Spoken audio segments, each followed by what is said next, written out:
ye gavumenti tukoyo olumbe lw'abanyarwanda ne tubonaabona tubuulira ebintu engoye zaffe tuli bakazi banaku ku musolo gwaffe gwe bazimba egyo emyala.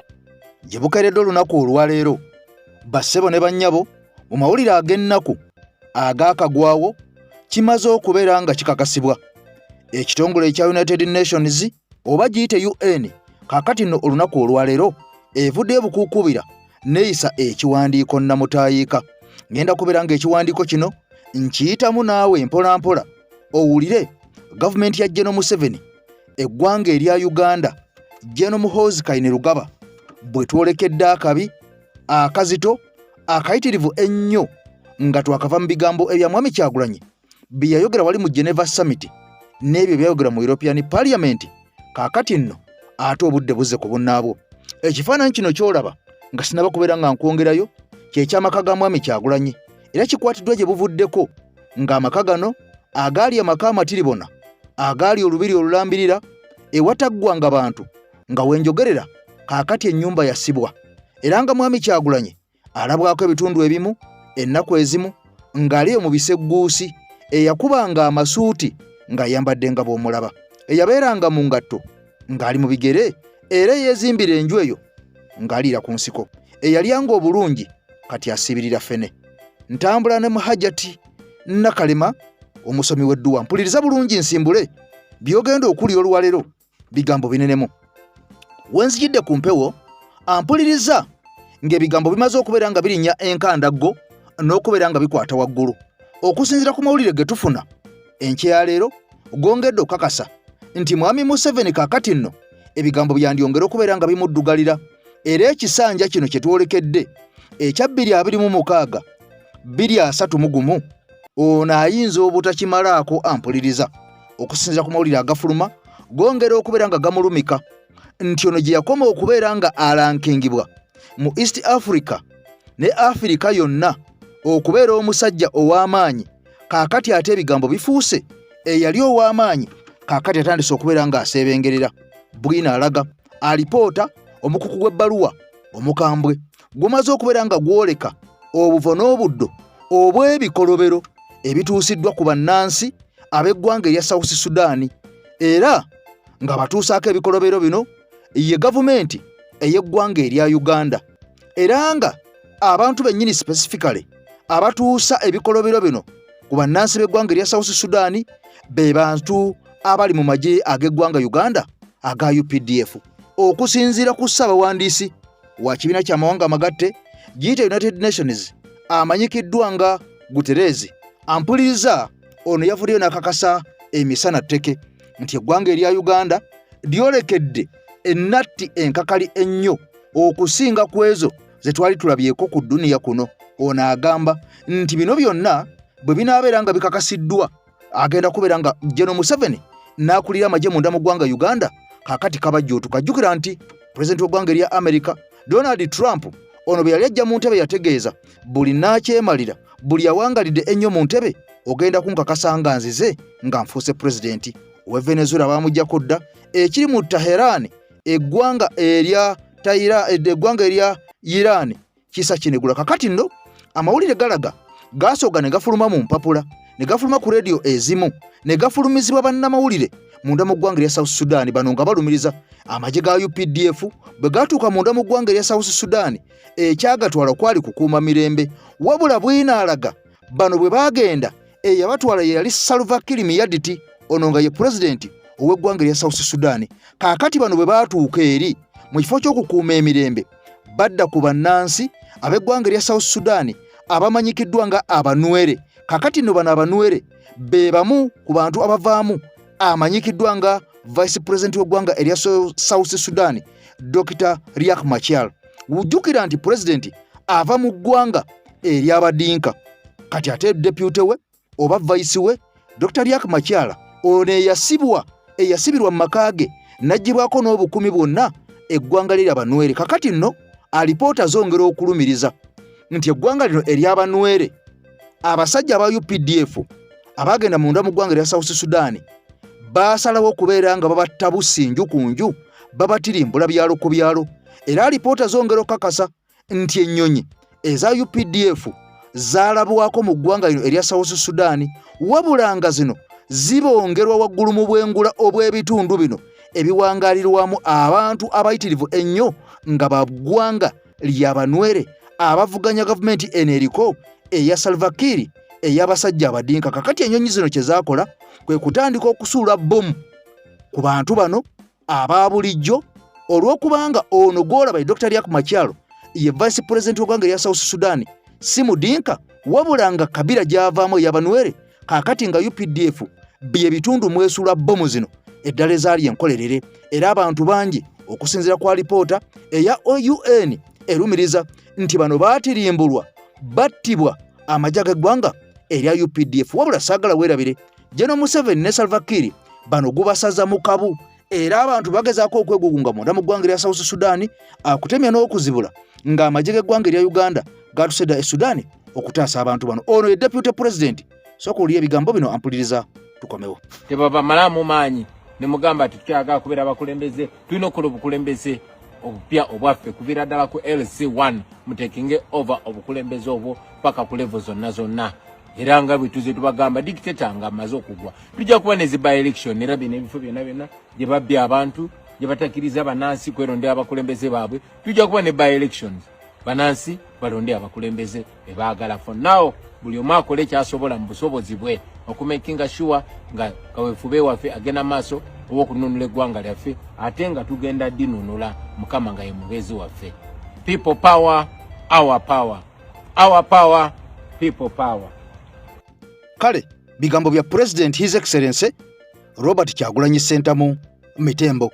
Wenjogerera waliwo amawulire amalala agafulumye, amawulire gano tegannaba kubeera nga gakakasibwa, wabula amawulire gano galaga nti abasibe abaasibwa okusinziira ku kazito kaakati akateekeddwa ku General Government General Yoweri Kaguta Museveni ne gavumenti ye, abasajja bano bandirabika nga bapondooka.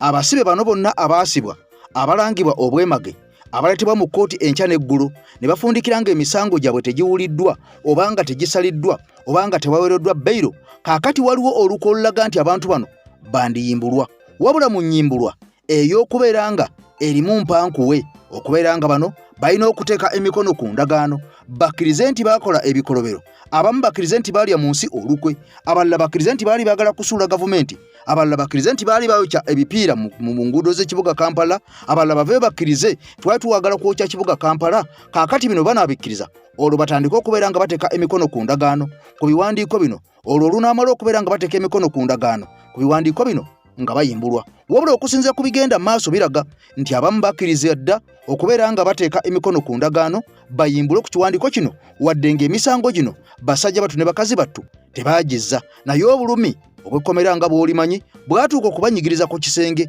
nga babagamba mukkirize nti emisango gino na gino omuli n'egy'okutta abantu mwagikola, bwe munakkiriza tugenda kubeera nga tubasonyiwa. Wabula bwe babasonyiwa kiba kitegeeza omaze okwekomiitinga, omuntu yenna amaze okukkiriza nti nalya mu nsi olukwe oba tokyasobola kubeera ng'ofuna passport ekufulumya munda mu ggwanga okufulumya munda ove mu ggwanga Uganda ogenda okumwanga agebero. Kitegeeza oba ogenda kuvundira munda mu ggwanga erya Uganda tolifuluma, olibeerawo nga nkoko ebeera mu kyumba. Kati bino byonna nga bigenda maaso, waliwo minisita wa ssemateeka n'essiga eddamuzi ono amanyikiddwa nga Norbert Mao. Bino nno naye bwe bimugudde mu matu n'atandika okubeera nga abivumirira. Jjukira nti ono yali musajja wa DP era ng'ono yeegwanyiza ekifo ekya sipiika owa paaliyamenti y'eggwanga Uganda. Wabula nga kaakati essaawa zino wadde wa DP ono ate akolera munda mu gavumenti eya General Museveni era nga ye minisita wa ssemateeka n'essiga eddamuzi. Norbert Mao agamba ekyokukwata abantu abaasibwa mu makomera ne babeera nga babakozesa endagaano n'okubakkirizisa emisango gye bataakola, ekyo kikafuuwe. Era ye nga minisita wa ssemateeka n'essiga eddamuzi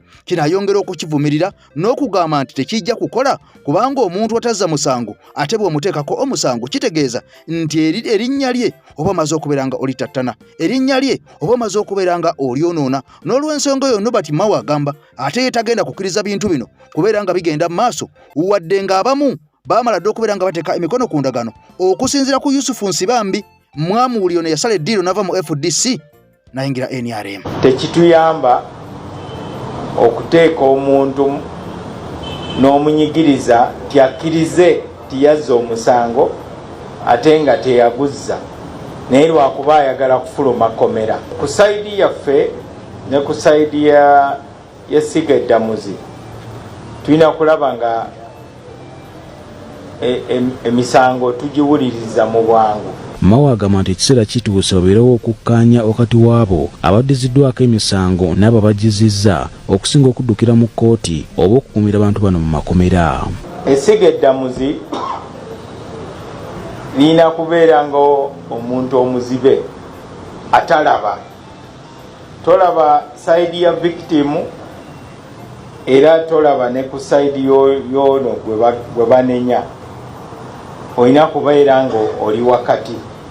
Naye wowulira nti ono eyasse omuntu yenenyeza era alagira ddala mu bulamu bwe nti embeera ekyuse n'omutima gwe gukyuse era ne sayidi eri n'owulira nti bakkiriza nti bajja kumusonyiwa, awo naawe ng'omulamuzi obaleka buli omu ne yeeyogerera bw'oteekako obuteesi mukono ne stampu. Bw'atyo Minisita Nobert Mao akyomedde bannabyabufuzi ku ludda oluvuganya gavumenti abataddewo omuziziko eri enteeseganya n'okutabagana mu byobufuzi, kyagamba nti ekiviiriddeko bannabyabufuzi n'abawagizi baabwe okuvundira mu makomera. Oluusi sayidi emu egamba tetugenda kuteesa n'eggundi, awo kitegeeza nti ate bo batulemesa. Mpozi nammwe abannamawulire munaatuyambako mubagambeko tafadhali mwogere ani gwe mukkiririzaamu asobola okubatuuza. Naye w'otandikirawo n'ogamba nti siyinza kulabika n'eggundi mu meeting, awo oba olemesa ADR. Mu mbeera eno Minisita ategeezezza nti bategese olukuŋŋaana mwe bagenda okubaganyiza ebirowoozo ku ngeri ey'okubaako emisango egiggweera obeera wa kkooti nga giyise mu nteeseganya mu kaweefube w'okumalawo omujjuzo gw'emisango mu kkooti. Olukuŋŋaana luno lugenda kumala nnaku 5. Abakugu bajja kuba boogeraganya nga ensonga gye boogerako yakulaba nga wabeerawo enkola eyamba okumalawo obutakkaanya naddala mu busuubuzi ne mu ba investors. Paul Siano Mukiibi, BBS Terefayina, Gambuuze. Kale mu ngeri y'emu Ibrahim Musana eyita pressure ku social media kuno era nga ono yabuvuddeko yalabwako ng'agombebwamu obwala oluvannyuma lw'okubeera nga ono yavvoola Obuganda nadda ne mukati ne yeewogoma. Yavunaanwa emisango egyali gy'okubeera ng'akosa bwe omutimbagano n'okubeera nga Ibrahim Musana ono yavuma Kabaka nadda ne mukati ne yeewogoma kussa n'abakungu ab'emmengo abayitirivu ennyo. Kakati nno Ibrahim Musana ono yakwatibwa gye buvuddeko bw'atyo n'atwalibwa mu kkomera era yamalayo kabanga akawerako. Oluvannyuma Ibrahim Musana ono yalabyewako ng'aweebwa beyiro n'abeera ng'afuluma mu kkomera nadda okubeera nga alya butaala. Kakati nno ate amawulire gongedde okubeera nga gafuluma amalala nga galaga nti Ibrahim Musana ono yandibanga abantu abamu abamuyita omulalu bandibanga batuufu, obanga seekyo Ibrahim Musana ono yandibanga emabega we aliko abantu abamuteekamu opika n'okubeera nga bino byakola ebyokwefuula omulalu si mulalu wabula nga waliwo abamufandinga okubeera nga bino byonna abyekola. Gye bukeredde olunaku olwaleero ono nga yatandise dda okubeera nga addamu okubeera nga avvoola Ssaabasajja Kabaka wa Buganda Ronald Muwenda Mutebi owookubiri n'okubeera nga amulengezza n'okumuyisaamu amaaso ono nga yeeyita Kabaka owa Buganda. Kakati nno era mu ngeri y'emu omusajja ono Ibrahim Musana yavuddeyo gye buvuddeko n'alumba omuduumizi w'amagye ag'eggwanga erya Uganda amanyikiddwa nga General Muhoozi Kainerugaba. Kakati omusajja ono n'atandika okubeera nga amuvumaavuma n'atandika okubeera nga amuwemula oluvannyuma lw'omusajja ono General Muhoozi Kainerugaba bwe yavaayo n'atwitinga. Kakati ku Twitter ye ono ampuliriza alina erinnya lye yeeyita erimu. Erinnya lino nga ly'abasajja Baganda abawedde emirimu era erinnya lino bwe yalyeyita lyali lya Ssekabaka Edward Muteesa Luwangula. Kakati nno omusajja ono bwe yalaba tweet eno eya General Muhoozi Kainerugaba yavaayo n'amuvuma ebigambo ebiyitirivu ennyo naddala ebyo ebitayita kamukamwa era ng'omusajja ono asinzira ku mukutu gwe ogwa TikTok Ibrahim Musana. Kakati nno teyakweka na feesi ye oba okugamba nti si yenze bigambo bingi byamuvuma ate nga mu ngeri yemu nkutegeezeza nti onaze avoola Ssaabasajja Kabaka n'okubeera nga avoola Obuganda bweppo n'abantu abakulu abalala ab'enjawulo munda mu gavumenti eya Mwami Museveni. Kakati nno webwongedde onaku olwajjo nga kimaze okukakasibwa nti Musana ono amanyiddwa nga pressure bwe yeeyita ku TikTok yamaze dde okubeera nga akwatibwa era nga ono alindidde okutwalibwa mu mbuga z'amateeka abeere nga awera ennemba n'emisango egy'okubeera nga ono avunaanibwa okukozesa obubi omutimbagano. Musana ono nkugambye nti azze avuma abantu ab'enjawulo ku mitendera egy'enjawulo mu biti eby'enjawulo naye nga kyebeka nti Musana ono yandibanga aliko abantu emabega we abamukaka okukola ebigambo bino oba oli awo yandibanga omusajja ono mulalu ekimu ku byo kyandibanga kituufu. Kakati nno poliisi egamba nti omusajja ono yamaze dde okubeera nga emugombamu obwala era neekakasa nti ye mulina butereevu nnyo. Kakati ng'ono asuliridde okubeera nga atwalibwa mu kkooti batandike okubeera nga banoonyereza ku misango gino egigambibwa okuba nti omusajja ono yagizza egy'okugenda mu maaso n'okubeera nga avoola abakulu ab'enjawulo munda mu gavumenti ya General Museveni n'abakulu ab'enjawulo nga kwotadde ne Ssaabasajja Kabaka Ronald Mwenda Mutebi okubeera nga omusajja ono buli lunaku olukya ku nsi kuno abeera amuvuma abeera amuvoola n'okubeera nga amuyisa mu kamwa. Kati poliisi egamba nti omusajja ono bamukutte dda ne bamuteeka mu kaduukulu era ono yagguddwako dda emisango gy'okubeera nga akozesa bubi social media nga mwenna bwe mukimanyi era bagamba nti eno emisango gino batandise dde okubeera nga baginoonyerezaako wabula bwe kizuulwa nti emisango gino omusajja ono yagizza kitegeeza tagenda kuddamu kubeera nga yeeyimirirwa ng'omulundi guli bwe kyali. Ono omusajja agenda kubeera nga atwalibwa mu kkomera abeere nga asalirwa ekibonerezo kye tutannaba kubeera nga tutegeera kye tutannaba kubeera nga tumanya asobole okubeera nga asaavinga olwo emputtu emuggwe mu mutwe aveeyo ng'ateredde. Ibrahim Musana yeeyita pressure ku social media kuno nga olumu yeeyita Kabaka wa Buganda omutuufu azzeemu nateera n'akwatibwa. Come and see what this stupid boy did. Who gave you the permission to call yourself Luwangula? Do you know who Luwangula is? Sir Edward Mutesa II, my grandfather. So don't you open your mouth anyhow and you talk about Luwangula and you call yourself Luwangula. You will never be Luwangula. Call yourself Kaguta, Tibuhabulwa, Mazimvadi. Ulama nti oli CDF. Emundu nja kugamba jinsongemu okulemena okucoachinga opama emizi. Pressure ono asuubirwa okutwalibwa mu mbuga z'amateeka addemu awere ennembe n'emisango egy'okukozesa obubi emikutu emikwanira wala ng'atyoboola abanene mu ggwanga.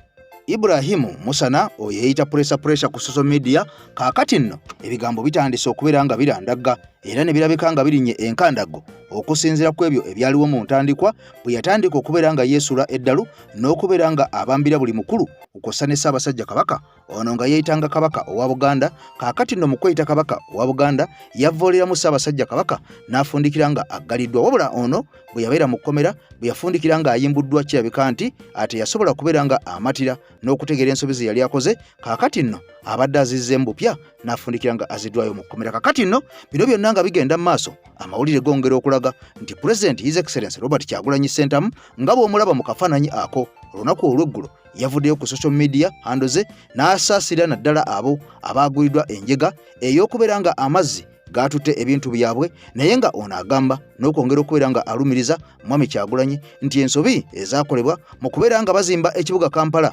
n'okubeera nga bazimba ku mwala gwa Nakivubo ensobi zino zazisobola okubeera nga zeewalibwa wadde nga abantu abali mu gavumenti oba abali mu buyinza basalawo okubeera nga bakozesa ensobi bannansi n'okubeera nga oba oliawo babanyigiriza basobola okubeera nga bo batuukiriza ebigendererwa byabwe. Mwami Kyagulanyi ono agamba olunaku lw'eggulo bwe yasinzidde ku TikTok wali ne ku mikutu emirala nga Facebook n'abeera nga ateekayo obubaka obulaga embeera mwali n'abeera nga alaga n'okunyolwa n'okwennyamira eri abo bonna abaaguliddwa enjega ey'okufiirwa ebintu byabwe wabula ng'ono yaweereza message enkambwe n'asaba bannansi munda mu ggwanga erya Uganda okwongera okubeera nga mulwana okutandikira ku chairman LC1 tuberenga ensi yaffe tugirwanirira. Ono agamba bwe tunaasulayo ogwa Nagamba ne tuberanga ebyogenda mu maaso mu nsi yaffe tubivaako, kitegeeza nti bino byonna ebigenda mu maaso kati ng'ebyagudde ku basuubuzi bikyayongerera ddala okubeera nga bitutuukako n'okutuuka ku baana baffe ne bazzukulu baffe. Kaakati nno ono agamba tusitukire wamu okulaba nga ampuliriza embeera eno tugikyusa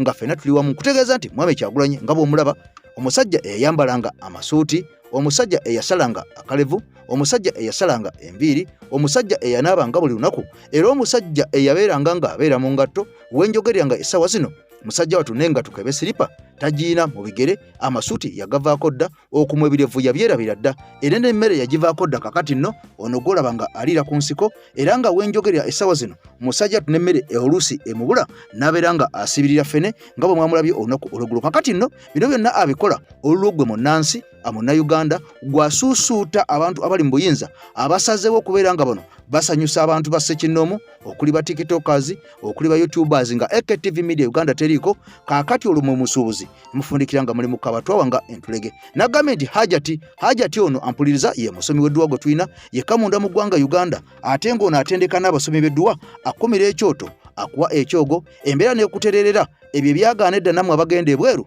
embeera nebeeranga etereera. Salamu aleikum. Hajati Nakalembe omusomi w'edduwa.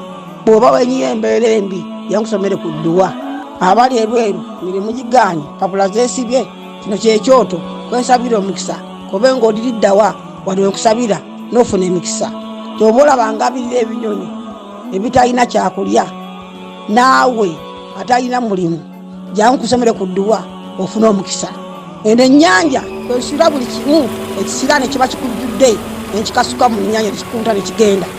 Nze Hajati Nakalembe kambawo ennamba yange yeeno 075237529 temuddeeyo nemwebakira ebizibu mukoye ku nnamba yange eno. Gwe muganda wange wenna amanyi His Excellency Robert Kyagulanyi Ssentamu, engeri gyayambalamu engoye ze ennungi n'anyuma, engeri gyanyiriramu, embeera ze muzimanyi bulungi.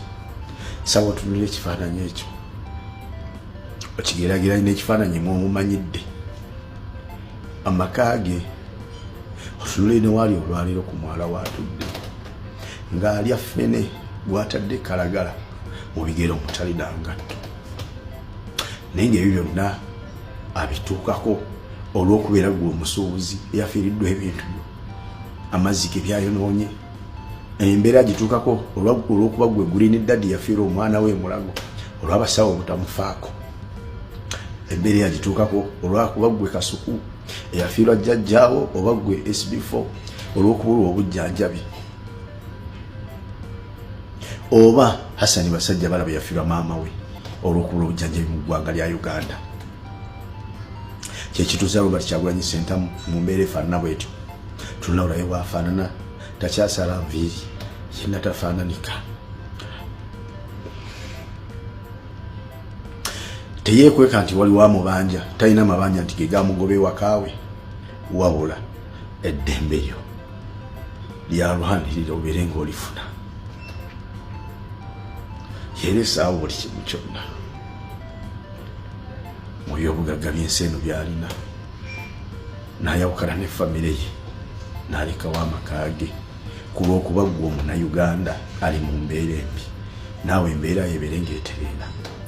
Naye olwaleero ffe balwanirira tulina mu mbeera nnungi okusinga atulwanirira. Ne badda mu basiriwaza nga babawa ssente olw'okubajja ku mulamwa ogw'okumanya embeera gye mulimu nti yeetaaga okubeera ng'ekyuka.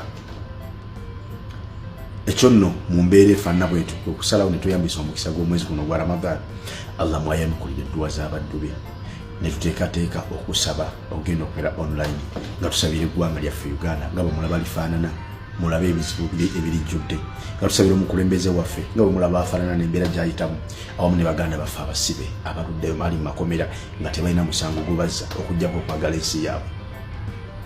Mu mbeera y'okuba nti bakulembeze baffe mu madiini abaali badde batuyamba okukola omulimu guno basalawo okutulyamu olukwe, asalawo okulya tenaki, n'abawa ssente n'abeerabiza obuvunaanyizibwa bwabwe nti batulinako obuvunaanyizibwa bunene nnyo ku lwa Katonda kubanga abakulembeze baffe ku lwa Katonda ne baatusuulawo ne basalawo okukolagana n'oyo atutulugunya, oyo atutemula, oyo atuwamba, oyo atutta, oyo atubuzizzaako emirembe mu nsi yaffe. Bo gwe bakolagana naye gwe bawaana, gwe basuusuuta, gwe babiibita, ne tubulwa munnaddiini ki gye tuyinza okuddukira, naddala nga ffe abasiraamu seeka ki gye tuyinza okuddukira okutuyamba, nga bonna abalinga abakulembeze baffe baatuvaamu dda ne batulyamu olukwe. Kwe kusalawo nga ffe abasiraamu ne tutegeka okusala okugenda okubeera mu ennaku z'omwezi 14 ku lunaku olw'omukaaga ku peegi ya muganda waffe plan B kwe tugenda okubeera ng'abasiraamu, then ate abatali basiraamu bagenda kubeera ku peegi ya muganda waffe Better Source, tubeere otusabire eggwanga lyaffe nga tweyambisa omukisa gw'omwezi guno gwa Ramadhaani. Allah mwayanukule dduwa zaffe, tumulaajane ne tumuwanjagire ya Rabbi abeere nga ataasa eggwanga lyaffe, atuggyeko abagwira abawamba ensi yaffe kubanga yalina amaanyi n'obusobozi n'obuyinza okubeera nga byonna bikyusa bye twetaaga okubeera nga bikyuka. Allahumma amin. Assalamu alaikum warahmatullahi wabarakatuh. Okyali ku mukutu ogwa AKTV Media Uganda nga nze Eke Master emabega w'omuzindaalo okubeera nga emboozi tuzisunsula n'okubeera nga obitegeera byonna ebigenda mu maaso naddala mu nsi yo ey'eggwanga Uganda. Wabula nno ampuliriza bino byonna bwe bigendedde mu maaso ng'ate minisita akwasaganya eby'enguudo oba muyite minisita wa wakisi munda mu ggwanga erya Uganda, ono ng'amanyiddwa nga General Katumba Wamala. Jjukira nti ono gye buvuddeko yasimatuka ebyasi ebyatuuka n'okubeera nga byatirimbula muwala we n'abeera nga aserengeta ekaganga, ate nga ye General Katumba Wamala ono yakoma ku mugo gw'entaana bwatu yasimbayo kisenge n'asimatuka abasajja bano, era nga kigamba nti abasajja baali bamwegezaamu okubeera nga bamutta, bano baakwatibwa era oluvannyuma nabo ne bafundikira nga batibwa. Wabula bino byonna nga bigenda mu maaso, ono avuddeyo n'ategeeza eggwanga nti waliwo enguudo nnyingi nnyo amunda mu ggwanga erya Uganda.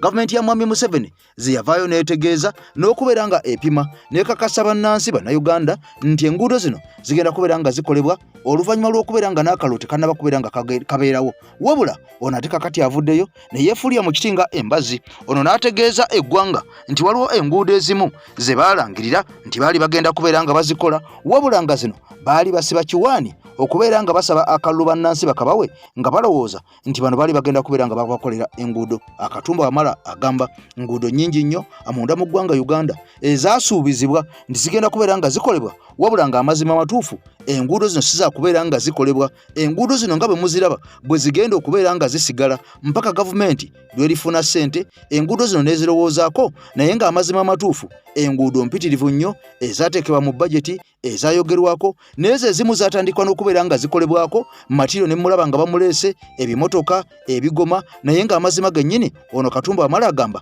baasibanga kiwani nga baagala babajjeko akalulu nga nabo tebalina kyakkola ng'ekyokukola kibabuze. Kakati nno ebigambo bya Jeno ono Akatumba Wamala mu bigambo bye kennyini, mu bigambo bye nga kakasa obulimba ono ng'alumiriza nti gavumenti eno eya Mwami Museveni yasiba ekiwaani bannansi nedda ne mukati n'ekatagga. Jeno Katumba Wamala agamba nti amazima amatuufu gavumenti y'eggwanga Uganda terina yadde n'ekikumi n'akamu n'akatono akokola enguudo zino zonna nga bwe zaalambikibwa, nga bwe muzze nga muziraba okwetoolola Buganda, okwetoolola ekibuga Kampala n'ebitundu ebirala byonna eby'eggwanga erya Uganda. Wabula ono agamba baali babanoonyaamu kalulu. Kakati nno ayongedde okukakasa n'agamba nti ke baafuna akalulu kano kakati eby'enguudo ezo we byakoma, awo we byakoma tezigenda kubeera nga zikolebwako kubanga nabo baali tebalina kye bayinza kubeera nga bagamba bannansi. Jjukira nti bano bamaze emyaka 40 mu bukulembeze oba mu buyinza obw'eggwanga Uganda nga Mwami Museveni ali mu ntebe. Kakati nno Mwami Museveni emyaka 40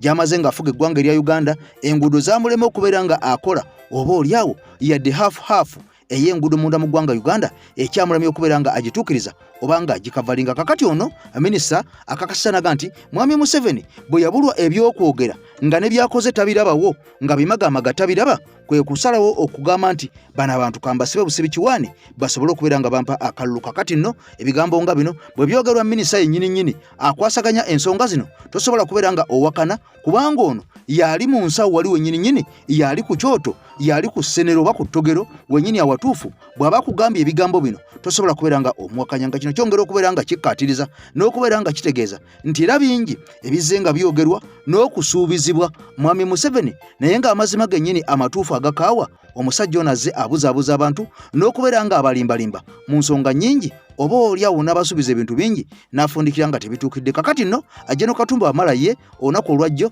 yavudde n'akakasa ensi nti saagala mwesunge mwenna be twasuubiza nti enguudo zammwe tugenda kuzikola. Tugenda kukolako nguudo zimu, enguudo ezimu amazima gennyini twali tusiba kiwaani nga twagala kubabba kalulu era bwe twakafuna zigenda kusigala nga bwe zaali Tegeddwa leero nti waliwo enguudo gavumenti zetandika okukola n'ekigendererwa eky'okuzannya ebyobufuzi yejjeko akazita abantu ke babeera bagitaddeko wabula oluvannyuma ne ziziŋŋama. Okusinziira ku minisita w'ebyentambula General Katumba Wamala, kino kye kimu ku biviiriddeko emirimu ku nguudo ezimu okukona ne kizza enkulaakulana ebeera etuukiddwako emabega. Yo Paalamenti egamba nti ekooye okuyisanga ensimbi ez'okukola enguudo kyokka neddamu okuwulira ng'emirimu gikandaaliridde. Okwogera bino, Katumba Wamala abadde ku mikolo ogw'okwefumiitiriza ku mirimu gy'abayinginiya mu ggwanga ogubadde wano mu Kampala.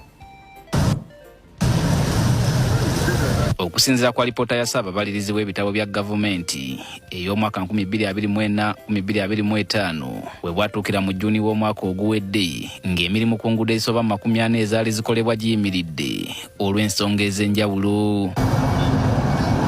Ezimu ku nsonga Ssaababalirizi ze yanokolayo kuliko gavumenti okulemererwa okuliyirira bannannyini ttaka, gavumenti okulwawo okusasula abakozi b'enguudo zino, ate nga kyazuulibwa nti n'abamu ku baaweebwa ogw'okukola enguudo zino tebaali na busobozi. Kati bw'abadde ku mukolo gw'okwefumiitiriza ku lunaku lw'abayinginiya, minisita avunaanyizibwa ku by'entambula n'emirimu General Katumba Wamala ategeezezza nti ekituufu enfunda nnyingi gavumenti eba sinneetegefu kukola nguudo ezimu kyokka n'ekakibwa okuzitandikako mu ngeri y'okuzannya ebyobufuzi. Tutandika projekiti olwa political pressure era ekyo kibaddewo nnyo. Tutandika oluguudo kubanga muli ku rediyo enkya n'eggulo mutuvumira oluguudo olu. Akati olwa political pressure eyo gavumenti nega nti tuteekeko contractor.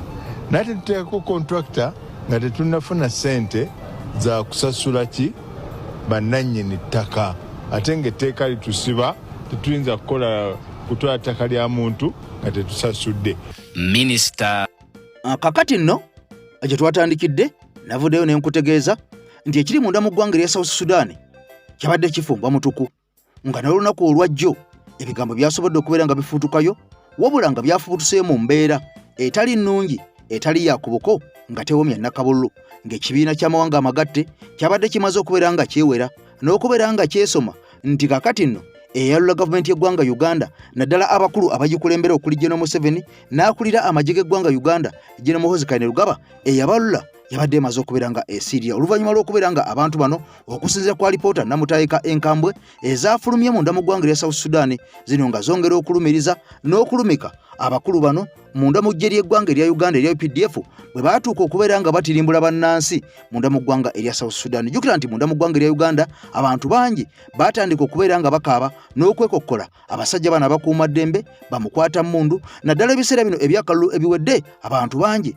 abazze nga batulugunyizibwa, abazze nga bakubwa, n'abamu kutuuka kubeera nga battibwa n'abalala kubuzibwawo, ate abandi kubeera nga bapookeza mu makomera lwa nsonga nti gavumenti eno erwanye nnyo okulaba nga bonna bagivuganya efundikira ebanyigiriza okulaba nga ebateeka ku ttaka. Era nga ne wenjogerera akulira oludda oluvuganya gavumenti amunda mu ggwanga erya Uganda His Excellency Robert Kyagulanyi Ssentamu ono nga yabinnyika dda mu nsuwa era nga musajja watu kakati wenjogerera aliira ku nsiko alabika masumi leero n'alabikako nayita wiiki n'addamu n'alabika olw'ensonga nti naye kennyini ali ku lisiti eri enkambwe ey'abasajja bamutaseka munda mu ggwanga Uganda yetuyita wanted ng'ono baamala dda n'okubeera nga bamulambikako emisango egy'okubeera mbu ono yalya mu nsi olukwe. Era ebigambo bino nga byogera minisita wa Mwami Museveni amanyikiddwa nga Okello Oryem ono nga ye mutabani w'omugenzi Tito Okello Lutwa eyaliko pulezidenti ow'eggwanga erya Uganda. Ono ng'alumiriza nti Mwami Kyagulanyi okusinza ku bigambo byayogera wali mu Geneva Summit n'ebigambo ebimu byayogera mu European Parliament kyamala bumazi kakasa nsi nti ono alidde mu nsi olukwe. Era ono yalumiriza nti bwe banaamukwatako wakugulako emisango gy'okulya mu nsi olukwe era mbu ono tagenda kukozesebwa mu kkooti z'abantu ba bulijjo butereevu, agenda kubeera ng'atwalibwa mu kkooti ez'amagye munda mu ggwanga erya Uganda. Kakati nno UN evuddeyo nebeera nga ekuba ekiwandiiko Namutaayika ku mmeeza n'ekiraga ensi yonna ng'ereeta ne bujulizi ne bwino ayasinzira munda mu ggwanga erya South Sudan ono nga yakolebwa bannamawulire ab'eggwanga lya South Sudan nga balumiriza nti ekyali kigenda maaso munda mu ggwanga lya South Sudan kyali kifumba mutuku okutirimbula okusanjaga n'okutta bannansi b'eggwanga eryo naddala bava mu kika eky'abanwere kyali kisusse nga be baana baliwo so nga UPDF yali yolekedde eggwanga lya South Sudan ng'egenze kuuma mirembe na bwenkanya okubeera nga etawuluza baali balwana abaali beegwa mu malaka wakati wa Vice President Dr. Riek Machar n'omukulembeze w'eggwanga erya South Sudan amanyikiddwa nga Salva Kiir Mayardit. Jjukira nti bano bava mu mawanga ga njawulo, omu mudinka president kyokka nga ate oli munwere, nga kitegeeza nti abadinka be bali mu buyinza ate abanwere be balwana okulaba nga nabo bajja mu buyinza basobole okubeera nga bajjamu abadinka. Kakati nno okusinza kwa lipoota eraga nti General Museveni ng'asindisa amagye munda mu ggwanga erya South Sudan, amagye gano kye gaakola gaasalawo okubeera nga gatta abanwere kubatirimbula okubeera nga bano bwocha ng'abookya eby'oku nsiko, era nga amawulire galaga baakozesa ennyonyi za UPDF ennwanyi ezo zaabeeranga eyo waggulu nga zisindika bbomu enkambwe ku maka g'abantu bano naddala mu butawuni. Abantu bano gye basinga okuwangalira abangi nga kigambwa nti abantu bangi nkuyanja abaatirimbulwa, naye nga ababatirimbula be baagenda okubakuuma ab'amagye aga UPDF okuva munda mu ggwanga erya Uganda. Lyandiba mu matiga ag'okusibwako nnatti oluvannyuma lwa lipoota y'ekibiina ky'amawanga amagatte okufuluma ng'eyoleka nti amagye ga UPDF agali mu ggwanga erya South Sudan gaakola ebikolobero ku bantu ba bulijjo. Alipoota eraga nti ennyonyi za Uganda ennwanyi zaalabwako mu ggwanga lino naddala mu bitundu ebirimu abantu abatawagira gavumenti eriko, era ne babayiwamu bbomu enkolerere ezaabookya n'okulumya abawerako. South Sudan niyo buli eno tenateera olw'obutabanguko oba obutakkaanya obungi wakati w'omukulembeze Salva Kiir ne yali omumyuka we Riek Machar. Katugirabe. Ebintu oyinza okugamba nti byandyononekera Uganda oluvannyuma lwa lipoota y'ekibiina ky'amawanga amagatte eyafulumye eyoleka nti ate abaagenda okutabaganya baliko oludda kwe bagwa. Alipoota eno eyasoose okufulumizibwa bannamawulire mu South Sudan eronkooma nti Uganda ezinga eyambako gavumenti ya Salva Kiir okutta n'okulumya abantu abatamuwagira naddala mu bitundu by'abantu b'eggwanga ly'abanoa erisibukamu Riek Machar. Amagye ga Uganda gazze galumiriza nti g'okugenda mu South Sudan gayitibwa gavumenti yaayo yennyini mu Maaci wa 2025 nga basinziira ku ndagaano y'ebyokwerinda eyakolebwa okubayambako okufufuggaza abayeekera b'akabinja ka Riek Machar agaali gafuukidde ddala olukokobe nga gaagala okumaamulako gavumenti. Ebiri mu alipoota ebirala nti waliwo ennyonyi ennwanyi ezaalabibwa ku byuma bikalimagezi nga zaava Uganda ne zingira akaalo Wunaliet ne bakayiwako ebintu ebitannategeerekeka naye nga byamala ne bikwata omuliro, ekyalo ne kituntumuka, abantu ne bafa nga mwalimu n'abaana abato. Bino byaliwo mu Maaci wa 2025 nti era olwamala obulumbaganyo obwo adumira amagye ga kuno Muhoozi ne Rugaba n'agenda ku mukutu gwo ogwa X n'akyakyanca ate oluvannyuma obubaka bwe ne busiimuulwayo. Kyokka alipoota eno temenya nnumba mmeka Uganda ze yakola ku bantu ba bulijjo, wabula ekikoonako nti Uganda ennumba zino zaali nkwenteeketeeka obulungi era ng'abakulu ne kye bakola bakimanyi bulungi. Okuva omwaka oguwedde Uganda ezinga yeegaana ebijijjo etekebwako nti yeetaba butereevu mu nnumba mu ggwanga lino beppo n'okuyira abantu ba bulijjo ebirungo ebitamanyiddwa bulungi ne bibookya. Ekitongole ki Amnesty International kirumiriza nti Uganda byekola mu South Sudan bimenya endagaano eyatuukibwako mu 2018 eyali ekugira memba waakyo yenna okubaako obuyambi bw'ebyokulwanyisa bwawa gavumenti ya South Sudan. Wiiki ewedde kyandibanga tekyewuunyisa lwaki gavumenti ya South Sudan yalagira eggye lya UN ekkuuma ddembe okwabulira akatundu akamanyiddwa nga Akobo mu ssaawa 72 zokka ng'amagye ge gagwisanya bwenyi n'ag'oludda oluvuganya. Gavumenti ya Uganda tennaba kwanukula butereevu ku nsonga eno. Why should Uganda get involved in the killing of civilians, yet the very same Ugandan UPDF and the very same army that has brought peace and stability in the region, from South Sudan to Somalia to Eastern DRC. We are the one army that is known to be involved in ensuring that there is peace, stability and security in this region. Ejje lya UPDF nalyo likyafuuse kyesirikidde wabula nga alipoota eno abamanyi okusomera ebbaluwa mu bbaasa bagamba nti mudda yandizaalira Uganda ebitukula ekiyinza okufiiriza eggwanga mu bintu bingi. Africa has failed to develop because it always looks to other countries to develop it, to change it, to fund it, to do things. Abangoberera ku mukutu guno gwa TikTok amanya nze Tariq. Buno bubaka busindike era njagala osharinge otaginge mama with due respect, Mama Janet Kataha Museveni. Mbasaba eno message ya Mama Janet Kataha Museveni nze Tariq nzenji musindikira. Oyo first lady wa Uganda. Muwekitiibwa kubanga bawe Bushiwo General Museveni Yoweri yabba akalulu ka 2021 ne tukkiriza ne tumwesonyiwa.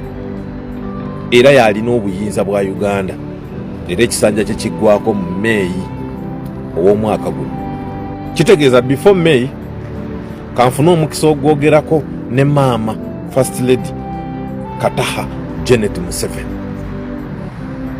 Nze Mama mbadde manyi nti ono baawo Bushiwo General mbadde manyi nti febekka be yazibira amazima bannansi, febekka be yamma okumanya bannansi, febekka be yasiriwaza.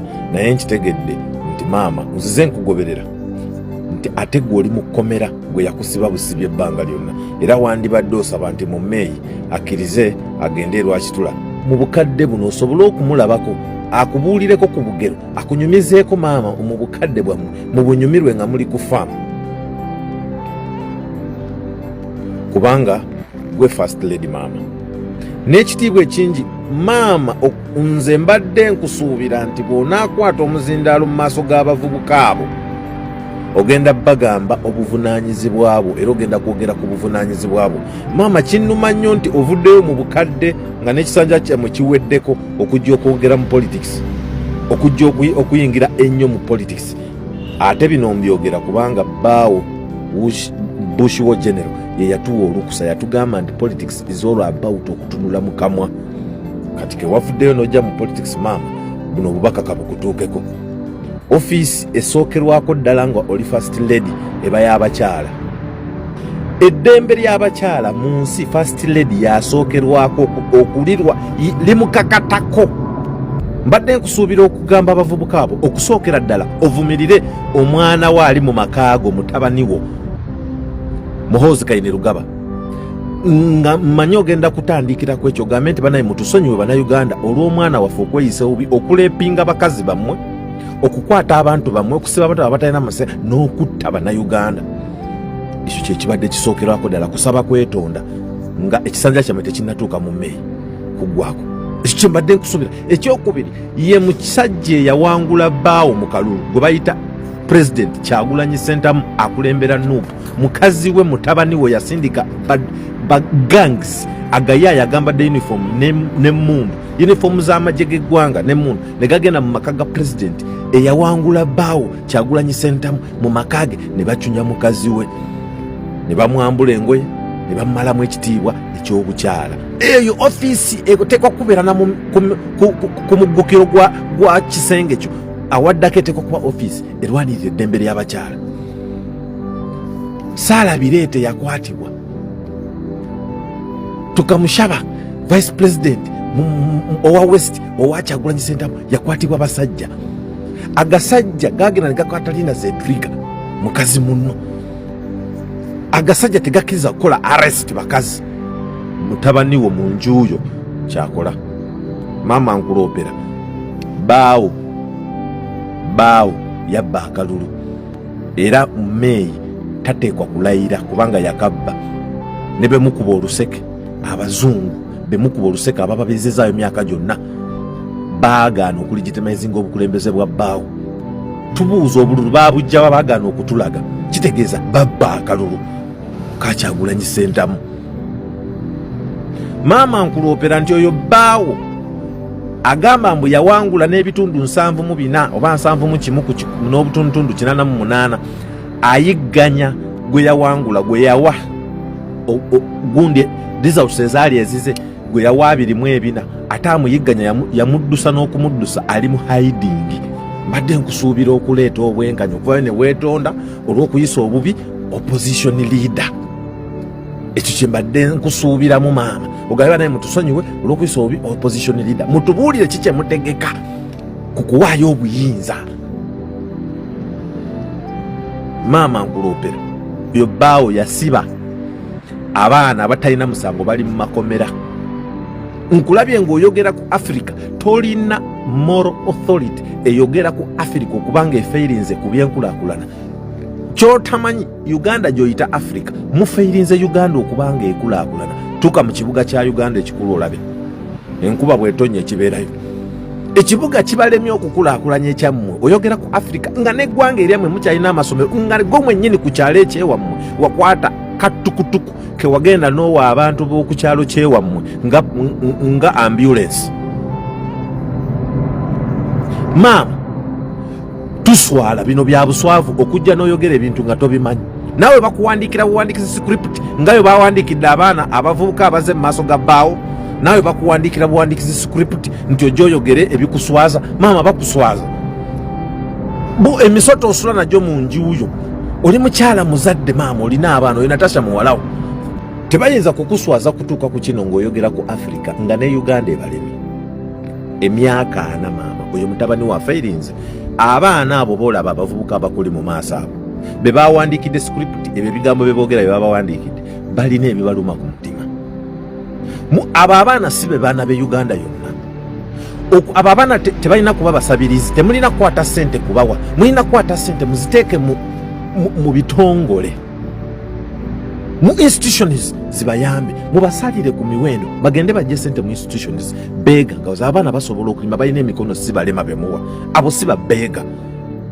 Maama oyo bbaawo abaana ba parades awo si babega abo abaana balina emikono basobola okwekolerera mwomu bafudde ekyo kye bali. Temulina kubawa ssente cash, mulina kukwata ssente muziteeke mu bitongole abaana bagende mu bitongole gye baba bajja ssente bitongole by'abavubuka bibina bagende bakole abo bemuwa ssente ekyo si kye beetaaga. Naye bbaawo maama nkuloopera yatta ebyobulimi yatta ebyobuvubi na okumanya bbaawo musajja mubi nnyo maama yagenda embaale waliyo embaale ekibala emmere gye basinga okulya bagayita amaleewa.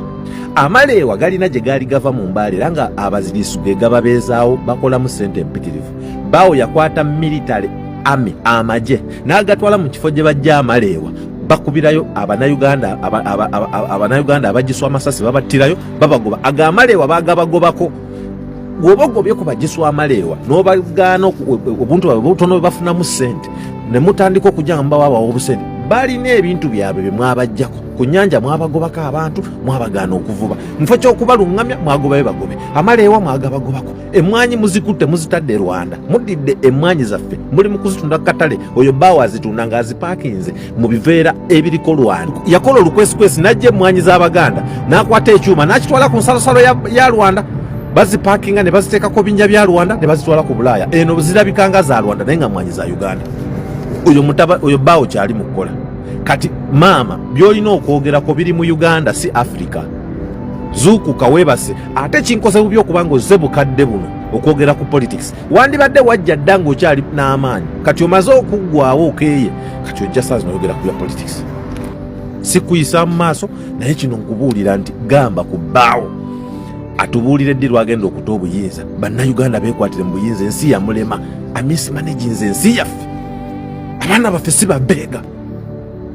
Abaana baffe bali mu makomera kekyo twagala maama gwoveeyo oyogere ng'omuzadde ogambe bbaawo ate abasiba bali mu makomera abatalina musango tebatwalibwa mu kooti z'amagye z'abagoba ne babasindika mu kooti eza bulijjo baagaana obatwalayo babalina mu makomera basibye. Abaana bamulekwa bali wabweru. Maama gwe weeyagala n'abaana baabo muli mu mirembe tudde ne muwalawo buli kyoyogera ddamu.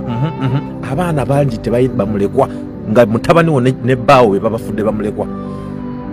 Abaana bali babonabona tebagenze ku masomero baba bali mu makomera mu basibe tebalina emisango gye baza kuwagira Kyagulanyi Ssentamu Mitembo opposition leader wa Uganda ng'ate mukimanyi tuli mu nkola ya bibiina mwakkiriza kutekewa akalulu oyo bawo ye yakkiriza waliwo amawulire genfunye we bukeredde olunaku olwaleero waliwo ekitongole munda mu ggwanga lya America ekyatondebwawo ekimanyikiddwa nga Robert F. Kennedy Human Rights Award. Ekitongole kino kyabbulwa mweyaliko mukulembeza ggwanga lya America amanyikiddwa nga John F. Kennedy yattibwa omu ku bakulembeze b'eggwanga lya America abatemulwa obutemulwa mu ndebu kibuga Washington ekibuga ekikulu eky'eggwanga lya America mu kwalo gwanga Apriliza. Kakati ekitongole kino kitandikibwawo mu mwaka gwa 1984. Ekitongole kino kigaba awards oba engule eri abantu sekinnoomu n'ebitongole okwetooloola ensi yonna. Abantu n'ebitongole baba bakyakize buli mwaka mu kulwanirira eddembe ly'obuntu enfuga ennungi mu mawanga agatali gamu. Bugenze okukya amakya g'olunaku olwaleero ng'ennaku z'omwezi 5 omwezi ogwokusatu omwaka gwa 2026 amawulire genfuna okuviira ddala mu ggwanga lya America mu kwalo gwanga mpuliriza abamu ku banominees abalabika nga boolekedde okuwangula award y'omwaka gwa 2026 njagala kutegeeza nti Mwami Kyagulanyi y'omu ku bo. Nabadde ntunuulira ensonga eno ku Ssebazinga wa Africa agambibwa okuba nga aliko abantu abawererako ddala akawumbi kalamba. Ssebazinga wa Africa aliko abantu bali mu kawumbi. Bugenze okukya Ssebazinga wa Africa kigambibwa bajjeyo abantu 2 bokka ababadde nominated mu kitongole kino kya Robert F. Kennedy Human Rights Award. Bajjeyo abantu 2 bokka. Bano kwe kuli Mwami Robert Kyagulanyi Ssentamu, Bobi Wine, the ghetto president. Amawulire gandaze omuntu omulala yajiddwa ku Ssebazinga wa Africa ye munaso ggwanga lya Senegal ono mulwanirizi wa ddembe ly'abakyala munda mu ggwanga lyo ne Ssebazinga wa Africa gwampuliriza. Ono amanyikiddwa nga Fatoumata Diallo naye ye muntu owokubiri yajiddwa ku Ssebazinga Africa mpuliriza okulabika nti yaliba nga ajolekedde okufuna engule ey'okulwanirira eddembe ly'obuntu bukwalo gwanga mpuliriza. Amawulire gandaze Mwami Robert Kyagulanyi Ssentamu the president. Amawulire gandaze ono yabadde nominated olw'okulabika nti abakulu abaddukanya ekitongole kino wansi w'omukyala amanyikiddwa nga Kerry Kennedy ye nankulu w'ekitongole kino ki Robert F. Kennedy Human Rights Award. Njagala kutegeeza nti amawulire gandaze Mwami Kyagulanyi bagenza okumwetegereza tebagamba nti yes mulwanirizi wa ddembe, mulwanirizi wa nfuga ennungi, mulwanirizi wa demokrasiya, mulwanirizi wa rule of law munda mu ggwanga Uganda. Era ebiseera ebisinga zawulikikako gwampuliriza ng'akangula ku ddoboozi ne ku nfuga etatambula bulungi mu mawanga amalala agali ku Ssebazinga wa Africa. Mukulu eyo erina ebizibu byayo. Erina ebizibu byayo bambi. Amawulire gandaze Mwami Robert Kyagulanyi Ssentamu ayongedde okulabika nti akwata ekinyegenyege abasajja n'abakazi abali mabega w'enteekateeka y'okugaba engule mu nsi yonna ez'okulwanirira eddembe ly'obuntu n'enfuga ennungi. Bagambye si kulwanirira nfuga nnungi mu ggwanga Uganda lyokka, si kulwanirira ddembe lya buntu mu ggwanga Uganda mwokka, wabula Mwami Kyagulanyi agenze mu maaso n'ateekawo embeera y'emu mu mawanga ga Ssebazinga Africa amalala. N'atakomaawo n'agenda mu maaso n'agenda ne mu mawanga amalala ag'ebweru ewa Ssebazinga Africa. Mwami Kyagulanyi basajja bagambe musajja engula agigwana musooke mumunominatinge mumuteeke ku lukalala olw'abaami n'abakyala abateekeddwa okulabika nti baweebwa engule omwaka ogwa 2026. Ampuliriza embala bwe tubefaanana okusinziira ku mawulire genfunye enkya y'olunaku olwaleero. Mwami Robert Kyagulanyi Ssentamu Bobi Wine yaliba ng'ayolekedde okwewangulira engule ey'ekitongole ki Robert F. Kennedy ey'abantu abakize mu bannabwe mu nsi yonna okulwanirira eddembe y'obuntu nga kw'otadde okulwanirira enfuga ey'ekiwa mirembe. Eddakiika ziri 36 mukolo gwange mpuliriza mawulire gagenda mu maaso n'okuva munda mu ggwanga lya Amerika ekya y'olunaku